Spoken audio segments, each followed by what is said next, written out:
Well, I may not agree with the government going to war with another nation, right? But I would still have to agree to conscript, or else I don't have any rights. But you agree women are not suited. Hang on. Otherwise, I don't have rights. I don't have the right to own a gun. I don't have the right to vote. All those rights go away the second I don't sign up for the draft. And historically, this has been the case where if men don't swear fealty to a lord or things like that, they can't own land. They can't live on the land. They can't even be a part of the nation, right? No such fealty oaths have been required traditionally of women. So just because you say, well, you're the only ones who have the capacity to do the thing, doesn't mean it's not an oppression that you are forced to do the thing only because you're the one with the capacity. That's absurd, right? So I don't really understand why, even if it were true that it's men who are forcing men to do this, that if women's grievances against men, right, then wouldn't that negate their grievance, right? Because you say, okay, well, men are just oppressive to men as they are to women then. It is a real grievance. I don't think that this grievance is not accepted. It's very real. It's very sad. Yeah. So then I don't really understand the pushback of, but don't you think that men are the ones who can fight? Yeah, I do. I think that men are much better equipped to fight in warfare than women, don't you? I think it depends, really. I feel like women can help in other ways. They can help with Yeah, but the fighting part. Fighting? Mm-hmm. Well, there's doctors in the war. There's so much to it. What are they fighting with? An infection? They're helping wounds. They're still putting their lives at risk. They're in risk too. Yeah, but the doctors who are on the field getting shot at in the field are men, right? I mean, that's a combat medic, right? Men are going to be better suited for that than women, aren't they? Yeah, and I guess, yes. Like, let me ask it a different way. Okay. When you're walking down the street and you just see people lifting up heavy off the ground, okay, do you Touch My Blade donated $200. Wait, so men in the majority of power, men in ultimate power voted out SL Ferry. Voted for women to vote. So all of the rights you have were voted in by the very oppressors you have issue with. Yeah. It's kind of an interesting point, but I think we can kind of sidestep it for a second, just kind of figure this out, right? Thank you, Blade. When you're just walking down the street and just things you observe around you, the people who lift the heaviest amount, are they men or women? Typically men, yes. Why? Because they're biologically stronger. Much stronger, right? But some women can be strong too. I don't disagree. Yeah. There are some strong, very strong women. I have no doubt that there are many women on this planet who are much, much stronger than me. Are they not capable to fight in war? I don't think that ultimately we would want to create a policy around trying to find really strong women to fight our wars, because we're just not going to find very many of them, right? Well, I don't think we need to find strong women. Women can still help. Yeah, they're not going to be in combat, but they can still help. Yeah, but takes less men out of being drafted. Yeah, sure. But even then, even if we were to draft based along that, you're in a support role. Okay. You're still not in a combat role. So where do you die? You die in the combat, right? You don't die making the MREs. You die in the field trying to get to the MRE to eat, right? So the question ultimately becomes, if you have the sex with the capacity to do this, meaning the other army's all men, would you rather have an all-male army to oppose them? You're a general now, right? Yeah. Like, you're in charge of the entire United States Armed Forces. The enemy outnumbers you, and it's all men. Would you prefer to have an all-male army to oppose them? I think it depends on the physical capability. If women are physically capable with the men, or if men are not capable enough, they're too skinny, they're not strong enough to fight, some men wouldn't be capable. Yeah, but on average, don't you think that men would be much stronger, more equipped to do this? Yes. Yeah. They just can, right? They can carry way more gear. They can load the tanks better. They can do all of this stuff better because they're physically stronger. So obviously, if your job is to kill other human beings, you're going to try to move towards the sex which is much stronger, right? Like, that just kind of tracks, doesn't it? I feel like you should move who has strength, not the sex, just strength in general. Yeah, but here's weak men. But here's the thing: even if that's true, yes, and we find every single woman who can go on par with men necessarily through her idea of intersectionality, it would still be men doing the lion's share of this fighting. There's no way around that, right? So, like, even if we found all of the women who like can fight just as good as the men can on the front line, necessarily it's going to be far less of them, right? Yes. So it'd still be men who would be impressed in that position, right? So if that is the case, right, and this grievance is there, because the capacity is only there for men to really be able to do this, you would not want to make policy around trying to find just like drafting. What a waste of resource it would be to like get 1,000 women in for 3 potential candidates who could be soldiers. Their skills, they can do other things though. Yeah, but they're not battling, right? That's the problem. War is not only battle. There's so much that goes into war. But the big part, right? The part that you need, is the guys in the field with the bullets, right? You need that. That's not negotiable, right? It can be men making the MREs or women making the MREs, but it really isn't going to be women who are going to be doing the actual fighting, right? So would you feel more safe? Like, let's say, would you feel like you're going to win a war if it's like, let's say your group is women fighting against men. Would you feel safer behind the women against the men, or would you feel safer against the men against men? Are they sharpshooters? If they're good with their guns? It's just women or men. If they're good with their guns, I'd feel safe either way. Well, which sex do you think would be better at that, just on average? Guns? Yeah. Shooting? Yeah. Women or men? Men. Yeah, men. Because it's been men shooting for the majority of the time. Women haven't been in these It's roles. also just We're because they're getting stronger, into these roles. right? It's just because they're stronger.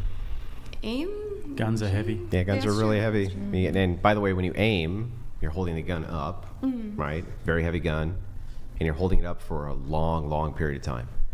Well, So you're trained, so I mean. yeah, but you have to train. There has to be the capacity to be trained. So that capacity is going to have X amount of like muscle mass, right? And so like this is what we see when we look at police departments and things like this. When they try to bring women in, they have to lower the standard so that women can meet the standard. They're not raising the standard, right? They lower it so that women can then do the job. So the ultimate question just kind of becomes, if that is the case, it's always going to be optimal to have men in the military, at least in the majority, to do the fighting portion of that, right? So if that is the case, then again, men are going to have that grievance. And so how does that get balanced? How does that grievance get balanced, that because men necessarily are the ones who must do that, because they're the only ones who can do that? And even if some women can do that, and even do that with the men, it's still mostly going to get men, or be men who do that. What special thing do they get? Like, what special thing should we give them that only they have? Yeah. Wait, I don't understand. The men who are doing all of this fighting and whatnot. Yeah. What special cookie do they get? Are they now an oppressed class? They get benefits after war. So with the women. That's true. I think they're just respected more. Respected. So with the women. Exactly. So what special thing does this one intersectional group get that necessarily has all of its power stripped? What? Power. What they power? They are most of the people in government who make rules. Are and fighting on the laws. front lines of wars? The men, yes. Yeah, that's okay. So wait. That's what they get. That's what they get to control where this country goes. So just so I get this right, are you striving for a nation where women have at least 50% of the power to men? Yeah. Well, then that negates this entire argument, because you would still have this intersectional grievance here of men who are on the front lines battling. And we don't have any. I don't Hang on. think- One argument at a time, right? You would still have this intersectional grievance of all of these men who only have the capacity to do this, where women do not have the capacity to do this. And even if we were to find all the ones that did, it would still mostly be men. You saying now we have a split power dynamic, is it 50% women, 50% men in government? What's the special thing you're going to do to offset that for men? Why does there have to be a special thing after a grievance? Why does there have to be? What? I'm sorry. Does there need to be affirmative action? Why do you get like a, does there need to be like a sticker for fighting? What is affirmative action? Isn't that to correct grievances in intersections that are oppressed historically? Yes. Okay, well then that's exactly what I'm asking for the draft. I'm asking for an intersection for a grievance that historically have only affected men. Right, and that's why mostly men are in government. And they get to But decide you're what striving happens. to take them mostly out of government or only equalize power. So if that's the case, you're not actually... I see what you're arguing. That makes sense. That does make sense. Yeah, I mean, I just think... I think I go back to, why do men need a sticker for fighting? Then why do If that's their only option, if women can't fight, then They can't. why, if that's the only option, should they get awarded for something that only they can do? Like, if I don't know, that's... Well, wait a second. So was this like communism? Like from each according to their according to what they can do? I personally come from a stance where there shouldn't even be war, so I feel like I'm the bad person to talk. Yeah, I mean, not really though, right? What is I would just agree. When is there an award for grievances? What is affirmative action? Define it. That would be giving special hiring treatment or things like this to people of color because they have historically been oppressed. Well, it's more Hang on. it's more Isn't like that- balancing the playing grounds because that's Well, then tell me how you balance the playing grounds. For now, we have this entire group of men, and they're the only ones who have the capacity to do the one thing we need more than anything else, which is national security, You're national saying defense. They should be mostly in government then. Well, I'm asking you how you make this offset for intersectionality. I don't know. I don't have a solution for that because women don't ever think about the fact that there is a historic oppression towards men that only men have ever bore. Right? Well, I'm asking you. I'm giving you your opportunity to tell me why that's not true, and you're just kind of like, well, it is true. I just don't give a right? It's like, it's true. I just don't care because they can. And so I'm like, but that goes against this entire idea of intersectionality. No, I just think, I'm coming from a place where I don't think war should even. Oh, okay. Well, hang on. But then I'm coming from a place where all of us should just be one race.